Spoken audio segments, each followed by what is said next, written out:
వజ్రాదపి కఠోరాణి మృదూని కుసుమాదపి లోకోత్తరాణం చేతాంసి కోహి విజ్ఞాతుమర్హసి. లోకోత్తరాణం చేతాంసి కోహి విజ్ఞాతుమర్హతి. अस्मिन् श्लोके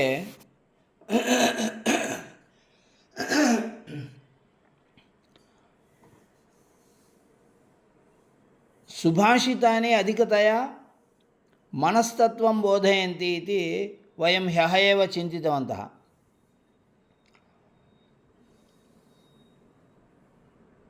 वज्रात् अपि कठोराणि, वज्रमु कंटे कठिनमुलैनवि, వజ్రాయుధము కంటే కఠినములైనవి.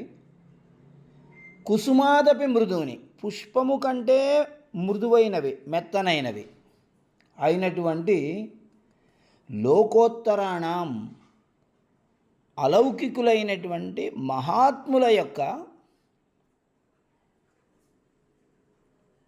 చేతాంసి మనస్సులు, కహా ఎవరు, విజ్ఞాతుం తెలుసుకొనుటకు అర్హతి అర్హుడవుతాడు అని ఒక ప్రశ్న వేశారు.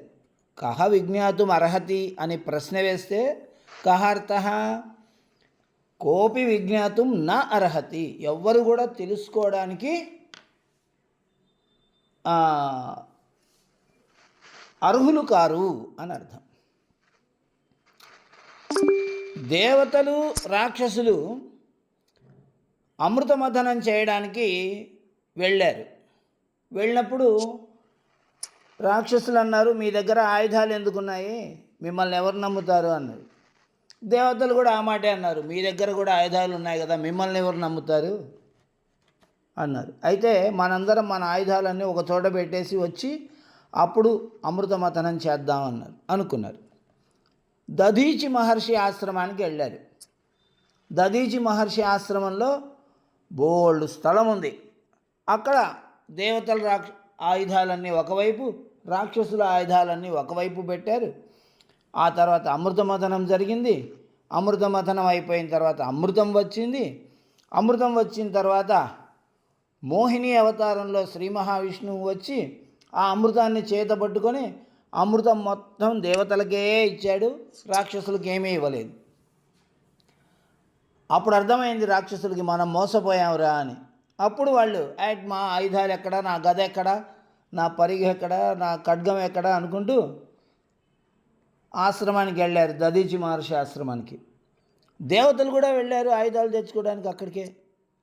వెళితే అక్కడ దధీచి మహర్షి ఆశ్రమంలో వీళ్ళు ఎక్కడ ఆయుధాలు పెట్టారో అక్కడ బాగా గడ్డి మొలిచింది, పెద్ద పెద్ద చెట్లు మొలిచే, జింకలు కుందేళ్ళు ఆడుకుంటున్నాయి. అరే మన ఆయుధాలన్నీ ఏవి ఇక్కడ ఉండాలి, ఏమైనా చక్కగా వర్షం పడుతుంది, ఎండకి పాడైపోతాయని వేరే ఎక్కడన్నా లోపల పెట్టించారేమో మహర్షి అని ఆయన దగ్గరికి వెళ్ళి మా ఆయుధాలు ఏవి స్వామి అని అడిగారు. ఏం లేదు, నాకు అప్పుడప్పుడు నేను ఈ తపస్సు చేసుకుంటూ ఉంటాను కదా, మధ్య మధ్యలో ఆకలి అయినప్పుడు కొంచెం ఒక 2 గదలు, ఒక 2 ఖడ్గాలు అట్లా తినేసాను మొత్తం అని చెప్పారు ఆయన. అలా సమస్త దేవతల యొక్క ఆయుధాలని, సమస్త రాక్షసుల యొక్క ఆయుధాలని మొత్తం తినేసినటువంటి వాడు దధీచి మహర్షి. సరే ఆ కథ అటు ఉంచండి. అప్పుడు మళ్ళీ వీళ్ళందరూ వెళ్ళిపోయి ఎవరి ఆయుధాలు వాళ్ళు కొత్తగా మళ్ళా చేయించుకొని వాళ్ళ పనులు చూసుకున్నారు. అయితే అప్పట్లో పర్వతాలకి రెక్కలు ఉండేవి. పర్వతం ఏం చేసేది, రెక్కలు ఉన్నాయి కాబట్టి అలా ఎగురుకుంటూ వెళ్ళిపోయి ఎక్కడో వాలేది. ఆ వాలిన చోట ఒక గ్రామం ఉందా, ఒక నగరం ఉందా, పాఠశాల ఉందా, వైద్యశాల ఉందా అని చూసుకోకుండా అక్కడ కూర్చునేది పర్వతం. అప్పుడు ఆ గ్రామం మొత్తం పర్వతం కింద నలిగిపోయేది. అందుకని అందరూ వెళ్ళి ఇంద్రుణ్ణి వేడుకున్నారు, అయ్యా ఈ పర్వతాలు ఇట్లా చేస్తున్నాయి. ఇంద్రుడు ఒకటే, ఎన్నిసార్లు చెప్పినా కూడా ఈ పర్వతాలకు బుద్ధి రాదు, ఈ పర్వతాల రెక్కల్ని ఖండించేసేయాలి అనుకొని బయలుదేరాడు. ఏ ఆయుధంతో ఖండిస్తాడు? ఏ ఆయుధం కూడా పని చేయట్లేదు. ఎందుకంటే అవి రాళ్ళ రెక్కలు కదా, రాళ్ల ముందు ఏ ఆయుధాలు పనిచేస్తాయి? అందుకని ఆయనకి దేవతలందరూ ఒక ఆలోచన చెప్పారు. దధీచి మహర్షి మన ఆయుధాలన్నీ తిన్నాడు కదా, ఆయన్ని అడిగితే ఏదైనా ఉపాయం చెప్తారు అని ఆయన దగ్గరికి వెళ్ళారు. వెళ్ళి, స్వామి మా పరిస్థితి ఇలా ఉంది, మాకు అత్యద్భుతమైనటువంటి ఒక ఆయుధాన్ని చెప్పండి, పర్వతాల రెక్కలను కూడా మేము ఖండించగలిగేటువంటి దివ్యమైన ఆయుధం కావాలి మాకు. సరే, అట్లయితే నేను యోగాసనంలో కూర్చొని నా ప్రాణాలను వదిలేస్తాను నాయన, నా వజ్రాన్ని తీసుకెళ్ళండి, వజ్రం అంటే వెన్నెముక, నా వెన్నెముకను తీసుకెళ్ళండి, అది నీకు గొప్ప ఆయుధం అవుతుంది అని చెప్పాడు ఇంద్రునితో. చెప్పి అలా యోగాసనంలో కూర్చొని ప్రాణాలను వదిలేస్తే ఆ తర్వాత ఆయన వెన్నెముకను తీసుకొని వచ్చి దాన్నే ఆయుధంగా, అంటే ఇంతమంది దేవతల యొక్క, ఇంతమంది రాక్షసుల యొక్క ఆయుధాల యొక్క ప్రభావం మొత్తం ఈ వజ్రంలో ఉంది. అదే వజ్రాయుధం అయ్యింది. కాబట్టి అది ఎంత కఠినమైనది, చాలా కఠినమైనది కనుక అత్యంత కఠినమైనటువంటి రాళ్లను కూడా, పర్వతాలలో ఉండేటువంటి అంత పెద్ద పెద్ద రాళ్లను కూడా ముక్కలు ముక్కలు చేసేసింది. కాబట్టి అలా పర్వతాలకు ఉన్నటువంటి రెక్కలన్నీ తెగ్గొట్టుకుంటూ వెళ్ళిపోయాడు ఇంద్రుడు. ఎందుకు చెప్పానంటే ఈ కథ, వజ్రాదపి కఠోరాణి అన్నాడు. వజ్రాయుధము కంటే కఠినమైనవి మహాత్ముల యొక్క మనస్సులు అని చెప్తూ ఉన్నాడు. వజ్రాయుధం ఎంత కఠినమైనదో ఇప్పుడు మనకు అర్థమైంది కదా. మహాత్ముడి యొక్క మనస్సు అనేది అంతకన్నా కఠినమైందట. మరి దేవతలు వచ్చి ఒక ఆయుధం ఇవ్వండి అని అడిగితే ఆయన తపశ్శక్తితో ఏదో ఆయుధాన్ని సృష్టించి ఇంద్రునికి ఇచ్చేది పోగొట్టి, నేను ప్రాణాలను విడుస్తాను ఆయన, నా వెన్నెముక తీసుకెళ్ళు అని అన్నాడంటే ఆయన ఎంత కఠినంగా ఉండాలి ఆయన మనస్సు. అంటే మహాత్ముల యొక్క మనస్సులు ఎప్పుడు కఠినంగా ఉంటాయి? తమకేదైనా కష్టం వచ్చినప్పుడు కఠినంగా చేసుకొని మనస్సులని ఆ కష్టాన్ని ఎదుర్కొంటారు. మృదువుని కుసుమాదపి, మళ్ళీ అదే మనస్సులు పుష్పము కంటే మెత్తగా ఉన్నాయట. అదేంటండి? ఎదటివాడికి కష్టం వస్తే పుష్పం కన్నా మెత్తగా మారిపోయి, అయ్యో పాపం వీడికి ఎంత కష్టం వచ్చింది, వీడిని ఏదో రకంగా నేను ఆదుకోవాలి అనే ఆలోచన వస్తుంది వాళ్ళకి. కాబట్టి తమకి కష్టం వస్తేనేమో వజ్రాదపి కఠోరాణి, ఎదటివాడికి కష్టం వస్తేనేమో మృదువుని కుసుమాదపి. అటువంటి లోకోత్తరాణం మహాత్ముల యొక్క మనస్సుల చేతాంసి మనస్సులను ఎవరు తెలుసుకోగలరండి? అంటే సాధారణమైనటువంటి వ్యక్తులు తెలుసుకోలేరు. మరొక మహాత్ముడైతేనే వారి మనస్సు యొక్క గొప్పతనం ఏంటో తెలుసుకోగలడు. వాళ్ళు ఎప్పుడు కఠినంగా ఉంటారో, ఎప్పుడు మృదువుగా, వాళ్ళ మనస్సు ఎప్పుడు కఠినంగా ఉంటుందో, ఎప్పుడు మృదువుగా ఉంటుందో అర్థం చేసుకోగలరు అని దీని యొక్క భావం అన్నమాట. అభివాదనశీలస్య నిత్యం వృద్ధోపసేవినః చత్వారి తస్య వర్ధంతే ఆయుర్విద్యా యశోబలం. అభివాదనశీలస్య, నమస్కారం చేసే అలవాటు ఉన్నవాడికి, నిత్యం ఎల్లప్పుడూ వృద్ధోపసేవినః, పెద్దవాళ్లను సేవించే లక్షణం ఉన్నవాడికి, పెద్దవాళ్ళకి నమస్కారం చేసే అలవాటు ఉన్నవాడికి, పెద్దవాళ్లకు సేవ చేసే అలవాటు ఉన్నటువంటి వాడికి ఆయుర్విద్యా యశోబలం, ఆయుష్, విద్య, కీర్తి, బలము, శక్తి అనే ఈ 4 చత్వారి తస్య వర్ధంతే అనే ఈ 4 వృద్ధి చెందుతూ ఉంటాయి. ఈ శ్లోకం నిన్న చెప్పుకున్నామని అనుకుంటున్నాను. తర్వాత శ్లోకం చూడండి. శిక్షాక్షయం గచ్చతి కాలపర్యయాత్ సుబద్ధమూలా నిపతంతి పాదపాః జలం జలస్థానగతం చ శుష్యతి హుతం చ దత్తం చ తథైవ తిష్టతి. శిక్ష విద్య. శిక్షానామ శిక్షణ ద్వారా స్వీకృతం శిక్ష. శిక్షణ ద్వారా మేము ఏం పొందుతున్నాం? శిక్షను పొందుతున్నాం. శిక్ష అనేది, విద్య అనేది కాలపర్యయాత్, కాలము గడుస్తూ ఉండటం వలన క్షయం గచ్చతి, నశించిపోతుంది. సుబద్ధ మూలాహ, దృఢమైనటువంటి మూలములు కలిగిన, వేళ్ళు కలిగినటువంటి పాదపాహ వృక్షాలు కూడా నిపతంతి, క్రింద పడిపోతాయి. ఏ గాలికో ఏ వానకో ఎప్పుడో కింద పడుతుంది, ఎంత పెద్ద వృక్షమైనా కూడా. జలస్థానగతం, జలస్థానములో ఉన్నటువంటి జలం. జలస్థానం అంటే బావి, చెరువు, ఒక కాలువలు, పిల్ల కాలువలు, నదులు, ఇలాంటివన్నీ జలస్థానాలు, జలము ఉండే స్థానం. శుష్యతి, జలస్థానం కూడా ఎండిపోతుంది ఎండల యొక్క ప్రభావం వల్ల. అది బావైనా ఎండిపోతుంది, చెరువైనా ఎండిపోతుంది, నదైనా ఎండిపోతుంది. మరి ఏంటండి ఇవన్నీ పోతాయి? ఏం చెప్తున్నారు మీరు ఇంతకీ? హుతం చ దత్తం చ, హుతం హవిస్సు ద్వారా ఇచ్చినది, హోమము ద్వారా సంపాదించినది, దత్తం దానము ద్వారా సంపాదించినది. అంటే హోమము ద్వారా సంపాదించిన ఫలము, దానము ద్వారా సంపాదించిన ఫలము మాత్రమే తథైవ తిష్టతి, అలాగే ఉండిపోతుంది. చూడండి, ఇప్పుడు మనం ఖచ్చితంగా ఆలోచన చేస్తే 6వ తరగతిలో తెలుగులో 2వ పాఠం ఏంటి అంటే ఇప్పుడు మనం చెప్పలేం. మనం 6వ తరగతి చదివాం కదా, పోనీ 7వ తరగతిలో ఏమైనా చెప్పగలమా? పోనీ 9వ తరగతిలో ఏమైనా చెప్పగలమా? ఏమైనా చెప్పగలిగితే ఏదైనా ఒక్క విషయం చెప్పగలమేమో. మనం చదువుకున్నటువంటి తెలుగులో చదివిన 14 పాఠాలు, హిందీలో చదివిన 12 పాఠాలు, అలాగే లెక్కల్లో, సైన్స్లో ఏమేమో చదివింటాం, అవన్నీ ఆ క్రమంలో మనం ఇప్పుడు చెప్పలేం. అంతవరకు ఎందుకు? సంవత్సరం క్రితమో 2 సంవత్సరాల క్రితమో పాఠం చెప్పినటువంటి విషయాలను కూడా క్రమంగా మనం చెప్పలేం.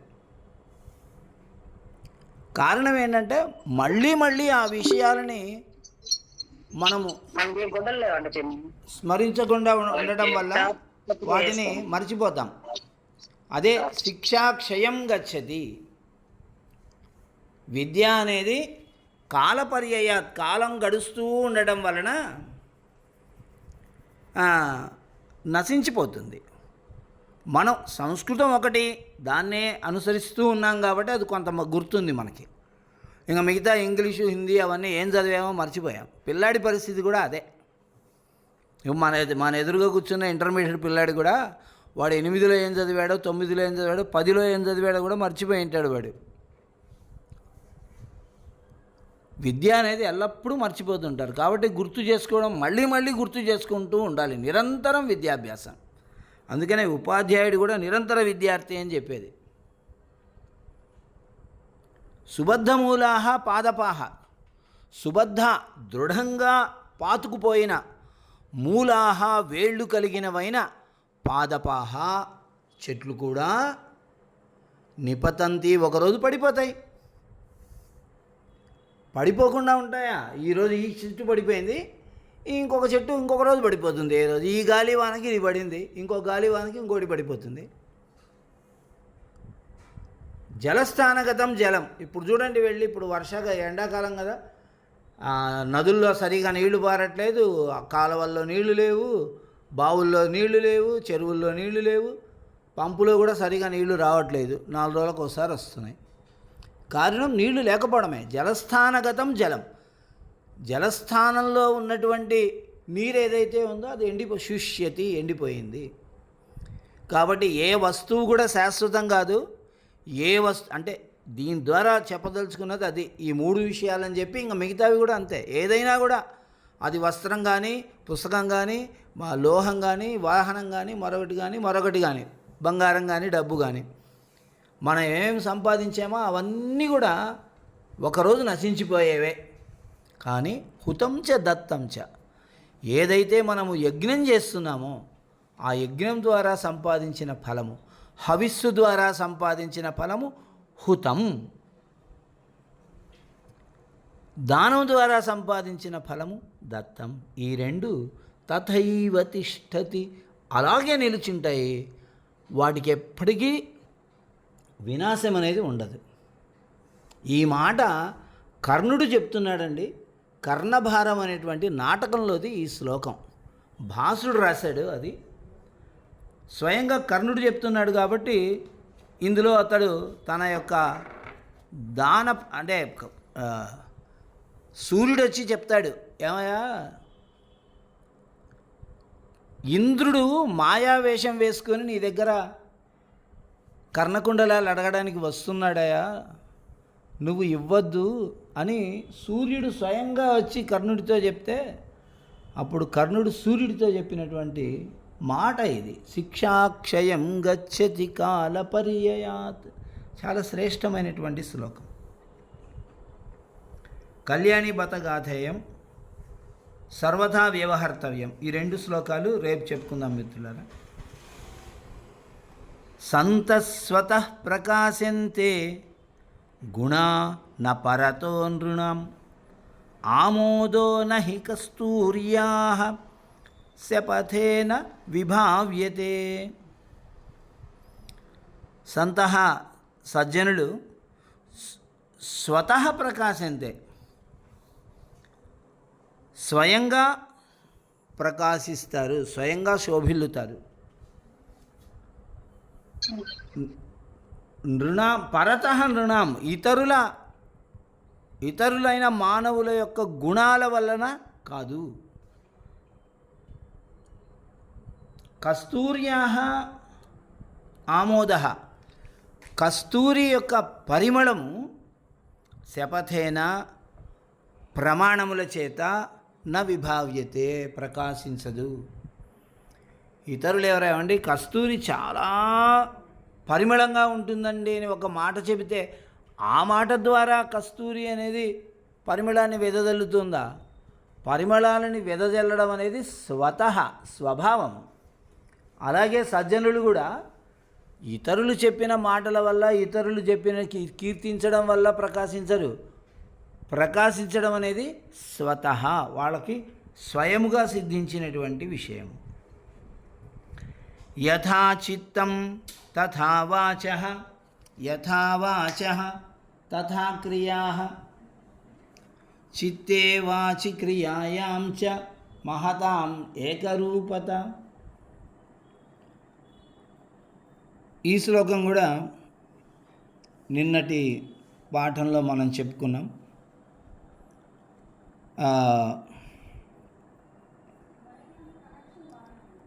యథాచిత్తం, ఏ విధంగా మనస్సు ఉంటుందో, తథా వాచః, ఆ విధంగా మాట ఉంటుంది.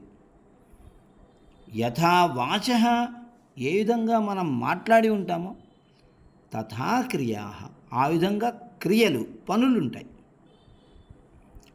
ఈ విధంగా చిత్తే వాచి క్రియాయాం, మనస్సు, మాట, క్రియ, ఈ మూడింటి యందు మహతాం, మహాత్ములకు ఏకరూపత, ఒకే రూపము, ఐక్యము, ఏకత్వం అనేది ఉంటుంది. మహాత్ములు కాని వాళ్ళకి అలా ఉండదు అని అర్థం. వాడు మనస్సులో ఒకటి పెట్టుకొని ఉంటాడు, మాటతో ఒకటి చెప్తాడు, చేతలతో మరొకటి చేస్తాడు. ఎప్పుడైతే ఒక మానవుడు ఇతన్ని మోసం చేయాలి, నేను ఇతని దగ్గర ఉన్న సంపదను నేను అపహరించాలి అని అనుకున్నాడో, వాడు నిజమెందుకు చెప్తాడు? అబద్ధం చెప్తాడా? నువ్వు ఇంద్రుడివి, చంద్రుడివి, నువ్వు చాలా గొప్పవాడివి అని పొగిడి అతన్ని బురిడి కొట్టించి బుట్టలో వేసుకుంటాడు. ఆ తర్వాత తాను ఏం చేయాలనుకున్నాడో, ఎలా చేయాలనుకున్నాడో ఒక పథకం వేసుకొని అతనికి ఏవో మాయమాట, మనం గుడికి వెళ్దాం, మనం దీనికి వెళ్దాం, ఈరోజు ఏకాదశి, ఈరోజు మనం ఉపవాసం చేద్దాం, ఇలాంటి మాటలన్నీ చెప్పి ఏదో ఒకటి చేసి అతన్ని వంచి వీడు అతని దగ్గర ఏమి దొంగిలించాలనుకున్నాడో అది దొంగిలించుకొని పోతాడు. మొత్తం పని పూర్తయిపోయిన తర్వాత కానీ ఇతనికి అర్థం కాదు, ఓహో నన్ను ఈ రకంగా మోసం చేశాడు వీడు అబద్ధాలు చెప్పాడు, వీడు మనస్సులో ఒకటి పెట్టుకొని బయటికి మంచివాళ్ళ నటిస్తూ నన్ను మోసం చేశాడని అప్పుడు తెలుసుకుంటాడు. అప్పటికి కానీ అతనికి అర్థం కాదు. కానీ మహాత్ముడైతే మనస్సులో ఏముందో అదే చెప్తాడు. యథా చిత్తం తథా వాచ. మనస్సు ఎలా ఉందో మాట అలా ఉంటుంది. యథా వాచ తథా క్రియా. మాట ఎలా చెప్పాడో పనులు అలాగే చేస్తాడు. కాబట్టి చిత్తే వాచి క్రియాయ, మనస్సులో మాటలో పనిలో ఏకరూపత, సమానమైనటువంటి స్వరూపం మనకు కనపడుతుంది. తర్వాత శ్లోకం చూద్దామండి. వితరతి గురు ప్రాజ్ఞే, వితరతి గురు ప్రాజ్ఞే విద్యాం తథైవ తథా జడే, యథైవ తథా జడే నతు ఖలు తయోర్జ్ఞానం శక్తిం కరోత్యపహంతివ భవతి పునర్భూయాన్ భేదః ఫలం ప్రతి తద్యథా ప్రభవతి శుచిర్బింబగ్రాహే, ప్రభవతి శుచిర్బింబగ్రాహే మణిర్న మృదాం చయః, ప్రభవతి శుచిర్బింబగ్రాహే మణిర్న మృదాం చయః. గురుః యథా ప్రాజ్ఞే తథైవ జడే విద్యాం వితరతి. గురువు అనేటువంటి వాడు యథైవ ఏ విధంగా, ప్రాజ్ఞే తెలివిగలవాడికి, తెలివిగలవాని యందు, తథైవ అదేవిధంగా, జడే మూర్ఖుని యందు విద్యాం వితరతి విద్యను పంచుతాడు. తెలివిగలవానికి తెలివి లేనివాడికి గురువు ఒకే విధంగా విద్యను పంచుతాడు. తయోహో జ్ఞానే శక్తిం కరోతి. కానీ గురువు తయోహో వారిద్దరి యొక్క జ్ఞానము కలుగుటకు శక్తిని నకరోతి కలిగించడు, నా అపహంతి వెనక్కి తీసుకోలేడు. తద్యథ అది ఎలాగంటే,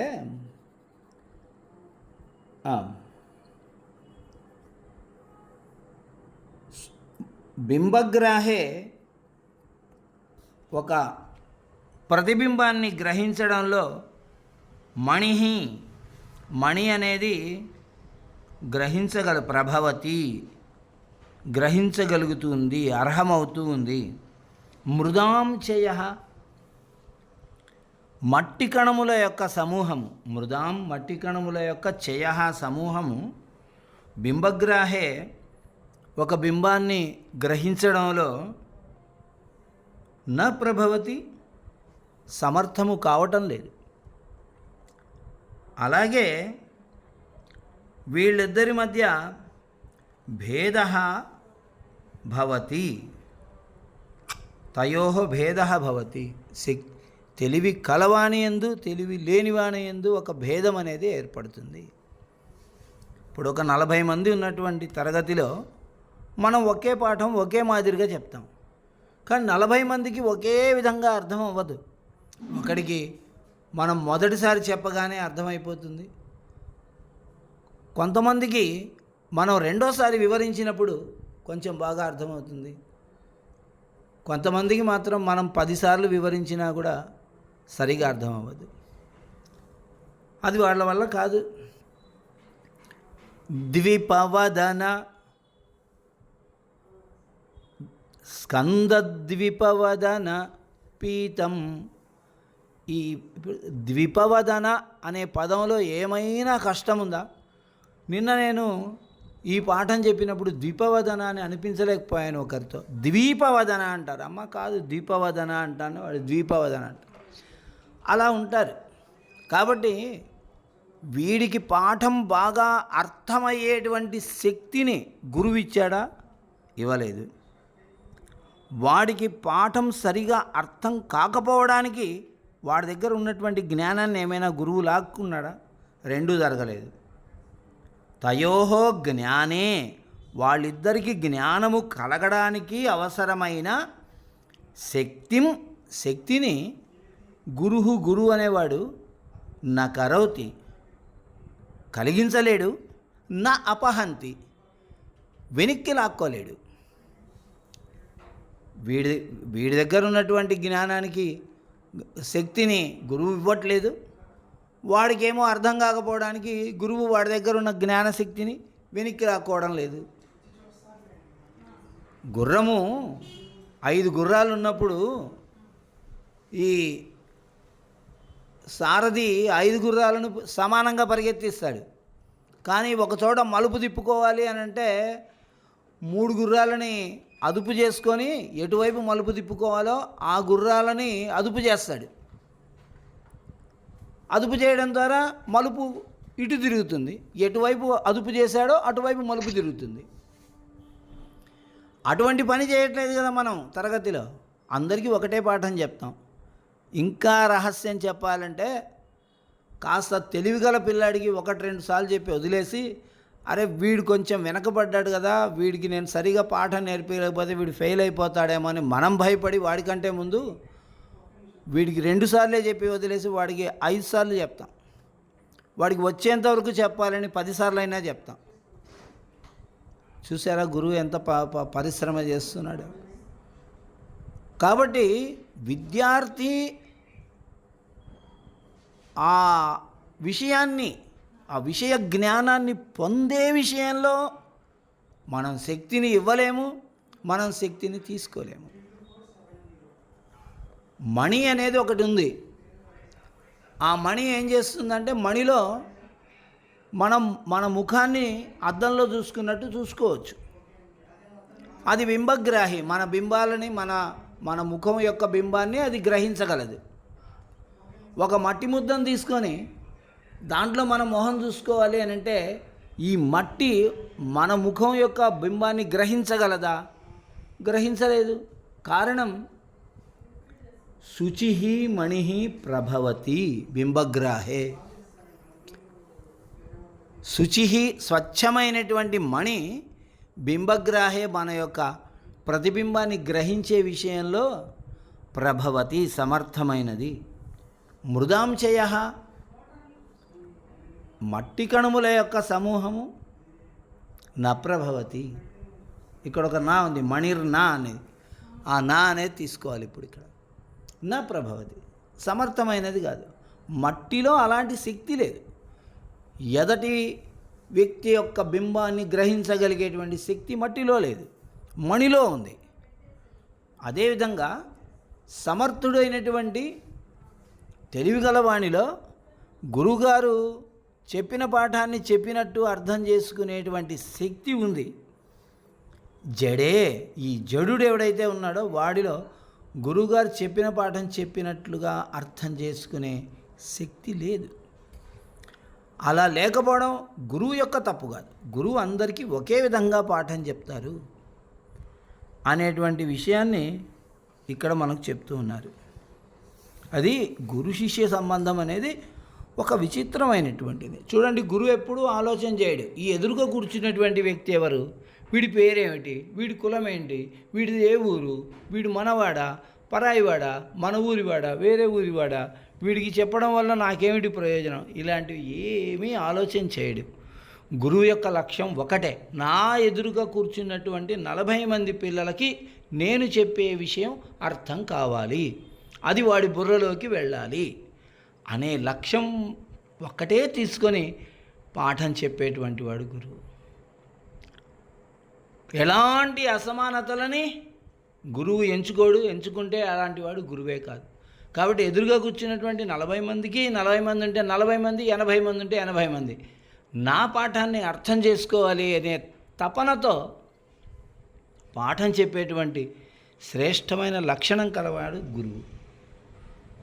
ఇందులో మనకి కొన్ని ప్రశ్నలు. కేశాం వాచం అర్థః అనుదావతి, ఋషీణాం పునరాద్యానాం వాచం అర్థః అనుధావతి. నిన్న చెప్పుకున్నాం ఈ శ్లోకం. ఋషీణాం వాచం అంటే సరిపోతుంది. ఋషీణాం వాచం అర్థః అనుధావతి. లోకోత్తరాణం చేతాంసి కీదృశాని. లోకోత్తరాణం చేతాంసి వజ్రాదపి కఠోరాని కుసుమాదపి మృదువుని. మరి పూర్వార్థం మొత్తం రాస్తే కానీ సమాధానం పూర్తిగా రావట్లేదు. కథం ధర్మమాచరేత్, ఈ శ్లోకం చెప్పుకోలేదు మనం. గృహీత ఇవ కేశేషు మృత్యునా ధర్మమాచరేత్.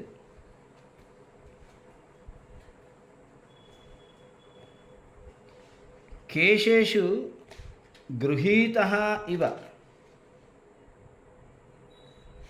మూడో శ్లోకం. అజరామరవత్ ప్రాజ్ఞః విద్యామర్థం చ సాధయేత్ గృహీత ఇవ కేశేషు మృత్యునా ధర్మమాచరేత్. అజర అమరవత్, ముసలితనం లేనివాడు మరణము లేనివాడు వలే.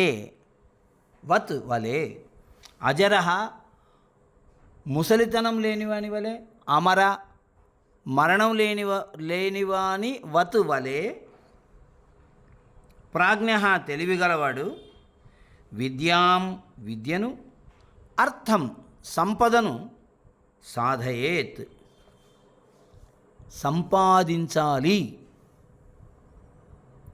నాకు ముసలితనం వస్తుంది, మరణం ఉంటుంది, ఎందుకండి ఈ సంపదలన్నీ మనం కట్టుకొని పోతామా, ఎంత చదువు చదివినా కూడా ఏదో రోజు పోవాల్సింది, ఎందుకండి ఇంత కష్టపడి చదవాలా అని అనుకోకుండా, నాకు ముసలితనం లేదు, నాకు మరణం లేదు అని అనుకొని విద్యను సాధించాలి, అలాగే సంపదను సంపాదించాలి అని చెప్తూ ఉన్నాడు.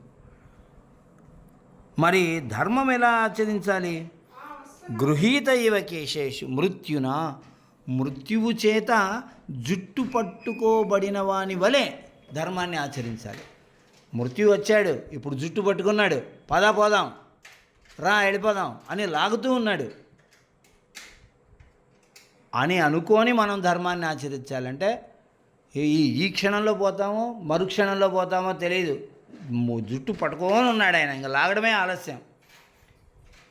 అటువంటి సమయంలో నారాయణ గోవింద వాసుదేవ అని ఎలాగైతే భగవన్నామ స్మరణ చేస్తామో అలా ఈ క్షణంలోనే నేను పోతాను అనుకొని ధర్మాన్ని ఆచరించాలి. ధర్మ అర్థ. ఏమి ఇప్పుడు అర్థాన్ని నాకు మరణమే లేదు అనుకొని సంపాదించాలి, ధర్మాన్ని నాకు ఈ క్షణంలోనే మరణం ఉంది అనుకొని ఆచరించాలి అని ప్రత్యేకంగా రెండు విషయాలని చెప్పారు మనకి ఇక్కడ. కాబట్టి ధర్మాచరణం కథం ఏంటది? కథం ధర్మం ఆచరేత్ గృహీత ఇవ కేశేషు మృత్యునా ధర్మమాచరేత్. మొత్తం ఉత్తరార్ధం మొత్తం రాయాలి. మృత్యునా కేశేషు గృహీత ఇవ. అన్వయం చెప్పాలంటే మృత్యునా కేశేషు గృహీత ఇవ ధర్మమాచరేత్. కేన వినా దైవం న సిద్ధ్యతి. ఈ శ్లోకం కూడా మనం చెప్పుకోలేదు, ఎక్కడుందో ఇది. విద్యా దదాతి వినయం యథా ఏకేన చక్రేణ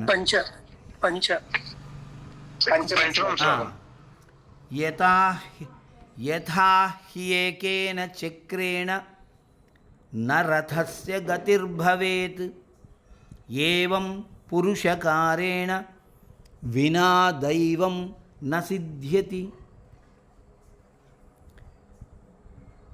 యథా ఏ విధంగా ఏకేన చక్రేణ ఒకే ఒక చక్రముతో రథస్య గతి రథము యొక్క నడక న భవేత్ జరుగదో తథా అదేవిధంగా పురుషకారేణ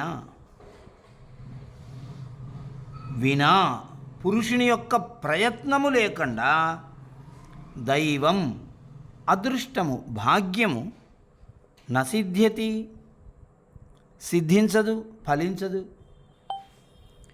రథము ముందుకు కదలాలి అంటే, రథం నడవాలి అంటే 2 చక్రాలు ఉండాలి. చూడండి, మనం రథోత్సవాలు చూస్తూ ఉంటాం. ఆ రథోత్సవానికి రథానికి 2 చక్రాలు ఉంటాయి. ఇటొక చక్రం అటొక చక్రం. 4 చక్రాలు కూడా ఉంటాయి రథానికి.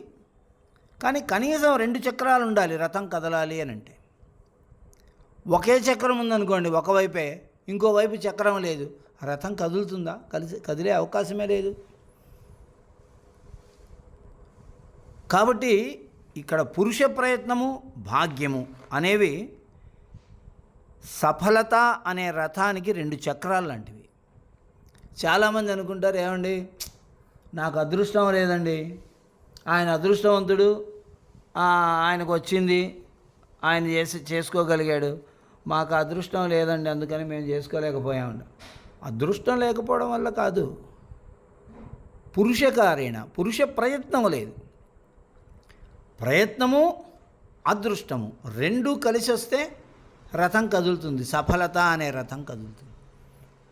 పురుషకారేణ వినా న సిద్ధ్యతి.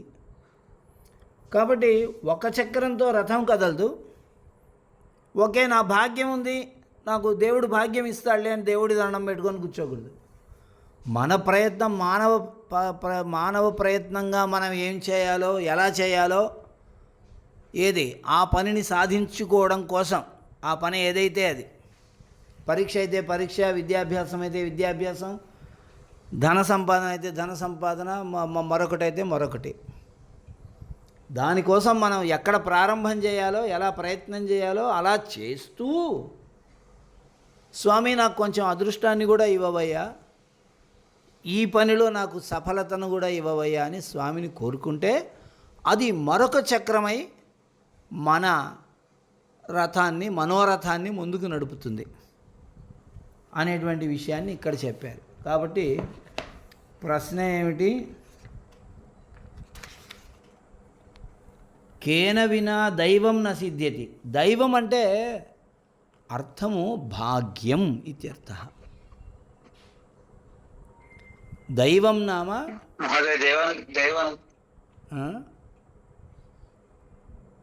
దైవం అంటే భాగ్యం, అదృష్టం అని అర్థం, దేవుడు అని అర్థం కాదు.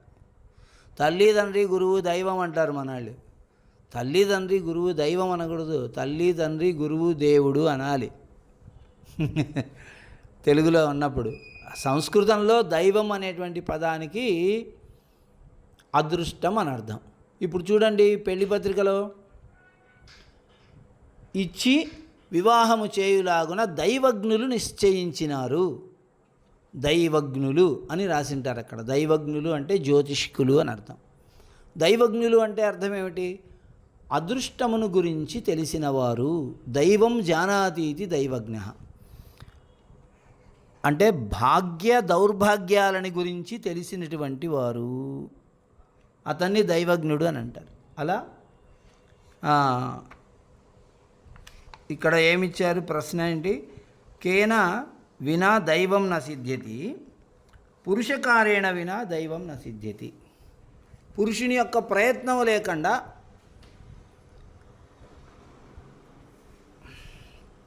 మానవ ప్రయత్నం లేకుండా భాగ్యము ఫలించదు. మానవ ప్రయత్నం ఉంటే భాగ్యం ఫలిస్తుంది. కీదృశం వస్తు తథైవ తిష్టతి, హుతం చ దత్తం చ తథైవ తిష్టతి.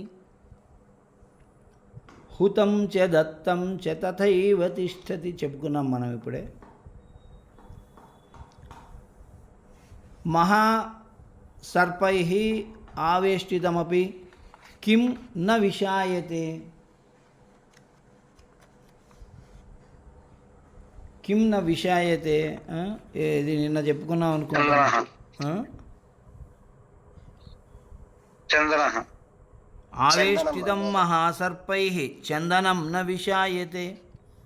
చందనం అంటే సరిపోతుంది. మహాసర్పై ఆవేష్టితం చందనం న విషాయతే. పుష్పమాలానుషంగేణ కిం శిరసి ధార్యతే, సూత్రం శిరసి ధార్యతే. పుష్పమాలతో పాటు మనం పుష్పమాలతో కలిసి ఉన్నందువల్ల దారాన్ని తల మీద మోస్తున్నాం. సుబద్ధమూలా కే నిపతంతి పాదపాహ, సుబద్ధమూలా నిపతంతి పాదపాహ.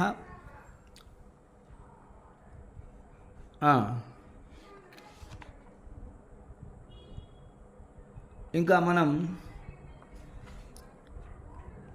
ఇందులో లఘు ప్రశ్నా ఏకపద ప్రశ్నా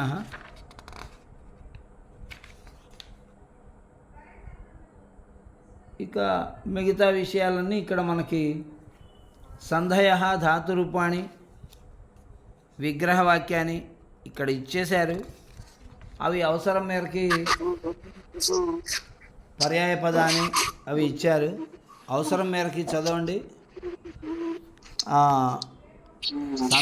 సందేహాలు ఏమైనా ఉంటే అడుగుతురు. కానీ దేవేంద్ర గుప్తా గారు అన్మ్యూట్ అయ్యారు ఎందుకునా చెప్పండి.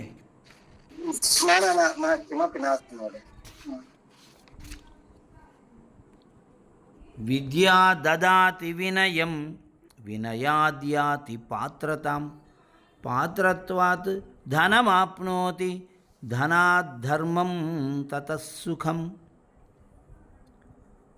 విద్యా వినయం దదాతి. విద్య ఏమిస్తుందండి అంటే విద్య అనేది ఒక వినయాన్ని ఇస్తుంది.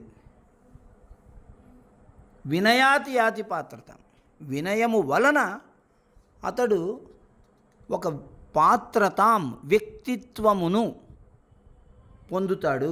యాతి పొందుతాడు. పాత్రతాం వ్యక్తిత్వమును పొందుతాడు. పాత్రత్వాత్ వ్యక్తిత్వము వలన ధనం ఆప్నోతి సంపదను పొందుతాడు. తతః తరువాత ధర్మం ధర్మాన్ని పొందుతాడు. ఆ సంపద ద్వారా సంపదను ఖర్చు చేయడం ద్వారా ధర్మాన్ని ఆచరిస్తాడు. ధర్మాన్ని ఆచరించడం ద్వారా సుఖాన్ని పొందుతాడు. ధనాధర్మం తతః సుఖం. సుఖం అనేది చివరిది. ఇప్పుడు విద్య ద్వారా వ్యక్తి పొందేది ఏమిటాయా అంటే వినయం. ఉద్యోగం కాదు. విద్య ఉద్యోగాన్ని ఇస్తుంది అనేటువంటి విషయం సంస్కృత శ్లోకాల్లో ఎక్కడ చెప్పబడలేదు. విద్య జ్ఞానాన్ని ఇస్తుంది, విద్య మనిషిని పరిపూర్ణుని చేస్తుంది అనే విషయాలే చెప్పారు. కాబట్టి వినయం అంటే ఏమిటి? సందర్భానుసారము ప్రవర్తించే లక్షణం. వివాహంలో మనం ఒక వివాహానికి వెళ్ళాం, అక్కడ ఎలా ప్రవర్తించాలి? నువ్వు ఇక్కడ కూర్చో, ఇక్కడ నిలబడు, ఇక్కడ చేయి గడుక్కో, ఇక్కడ భోంచేయి, ఇక్కడ నువ్వు ఆశీర్వదించు వధూవరులని, ఇక్కడ ఇలా చేయి అని ఎవ్వరు చెప్పరు మనకి. మనం అక్కడ జరుగుతున్నటువంటి కార్యక్రమాన్ని బట్టి మనము స్పందించాల్సినటువంటి తీరు ఉంటుంది. లేదు, వేరే ఒకరిని ఒక ఆసుపత్రికి వెళ్ళాము అనారోగ్యంతో ఉన్న వ్యక్తిని పలకరించడానికి. అక్కడికి వెళ్తే నాకు భోజనాలు పెట్టలేదు, నాకు టీలు ఇవ్వలేదని మనం అనం కదా. అక్కడ ఎలా ప్రవర్తించాలో అలా ప్రవర్తించాలి. ఏ సందర్భాలు ఎన్నో ఉంటాయి మానవుడికి. అన్ని సందర్భాలలో కూడా ఎక్కడ ఎలా ఉండాలో ఒకరితో చెప్పించుకోకుండా ప్రవర్తన కలిగి ఉండటాన్నే వినయం అంటారు. అది సరైనటువంటి విచక్షణ జ్ఞానం. అది విద్య ద్వారా బాగా వస్తుంది. ఎంత విద్యావంతుడైతే అంత అతనికి సందర్భోచితంగా ప్రవర్తించడం. బ్యాంకుకు వెళ్తే ఎలా ప్రవర్తించాలి, మన పని ఎలా చేసుకోవాలి చక్కగా తెలుస్తుంది. చదువురాని వాడికైతే తెలియదు కదా. అది విద్య ద్వారా ఏర్పడేటువంటి లక్షణం. దాని ద్వారా ఏమవుతాడు? అలా వినయంగా ప్రవర్తించడం వల్ల వ్యక్తిత్వాన్ని పొందుతాడు. ఇతడు చాలా ఉత్తముడండి, ఈ విధంగా ఉంటాడు, ఈ విధంగా ఉంటాడు, ఇతడి స్వభావం ఇలాంటిది అని అతడి యొక్క ప్రవర్తనను బట్టి అతడి యొక్క స్వభావాన్ని మంచిదని, గుణవంతుడని, దుర్గుణవంతుడు అనేటువంటి పేరు తెచ్చుకుంటాడు అతను. అంటే పాత్రత్వాత్ వినయాత్ యాతి పాత్రత. ఆ వినయం వలన అతడు ఒక వ్యక్తిత్వాన్ని తెచ్చుకుంటాడు.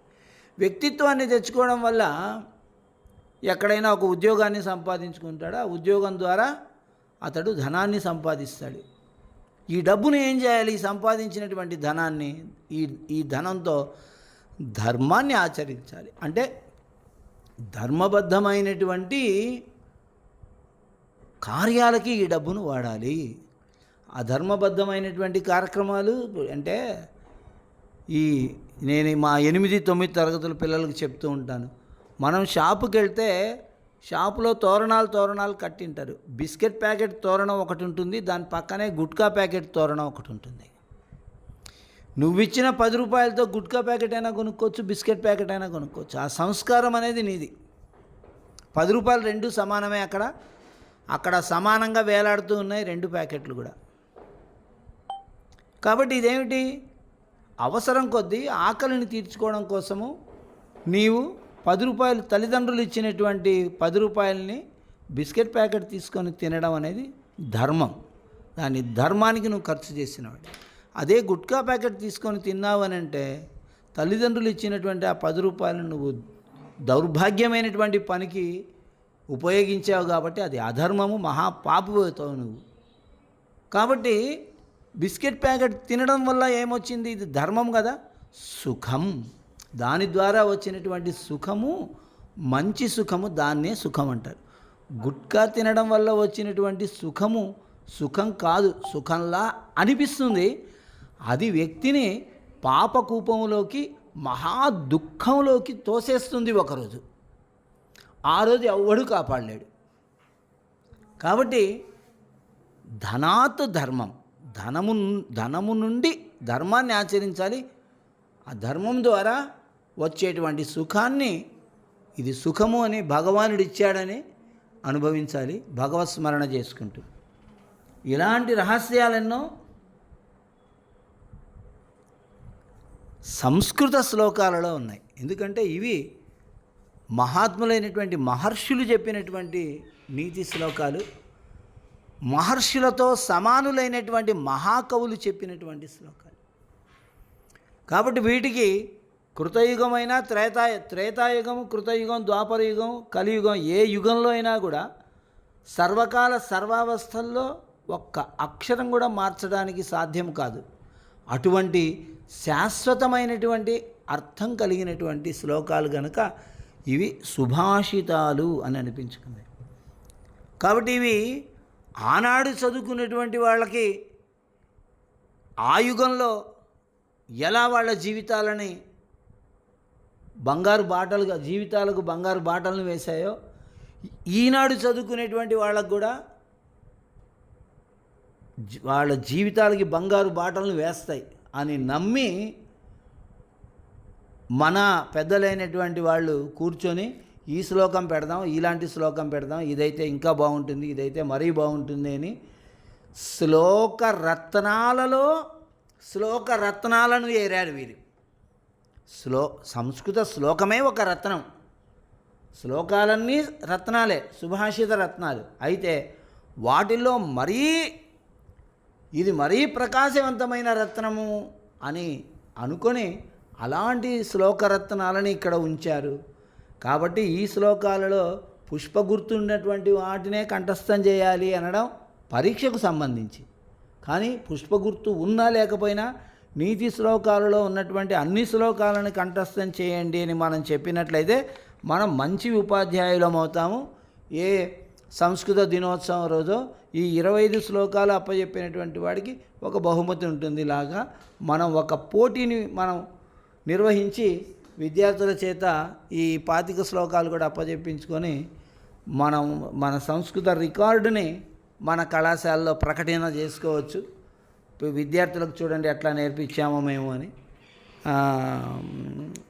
పెద్దల అధికారులైనటువంటి ప్రిన్సిపల్ గారు, డైరెక్టర్లు అలాంటి వాళ్ళు ఎవరు ఉంటారో వాళ్ళ యొక్క అభినందనలు కూడా విద్యార్థులకు మనకు లభించేలా మనం చేయవచ్చు. అలాంటి ఉపాయాల కోసం మళ్ళీ మనం మరొకసారి కూర్చొని ఆలోచనలు చేద్దాం మిత్రులారా.